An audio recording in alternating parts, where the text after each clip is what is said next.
ज़िले घोटकी ऐं पंजाब पुलिस जे थाणे माचकी जी हद कचे में ऑपरेशन के सिलसिले में एसएसपी घोटकी जनाब हफीज़ुर रहमान बुगटी साहब की सरबराही में एसएचओ पुलिस स्टेशन माच का Jam Ejaz Lad, incharge CIA Ghotki Noman Shaikh, SHO police station Shaheed Deen Mohammad लिगारी, Abdul शकूर लाखो ऐं ॿियनि ऑफिसरनि ऐं पुलिस जी वॾी नफ़री सां गॾु थाणे माचकी जे हद में कचे जे पुलिस चौकियूं बेस कैंप 1 ओवर कैंप 2 जो दौरो पुलिस चौकियुनि जो तफ़सील मालूम कया।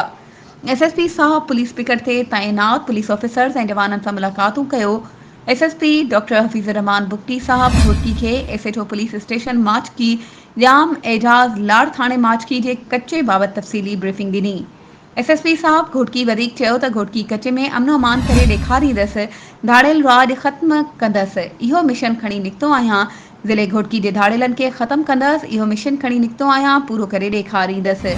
कचे अंदर पुलिस पिकटुनि ते तैनात पुलिस जे जवाननि खे बहितरीन ड्यूटी करण ते शाबाश ॾिनी। इंशाअल्लाह अवाम जे जान ऐं माल जे तहफ़ुज़ लाइ हर कुर्बानी ॾियण लाइ तयार आहियूं।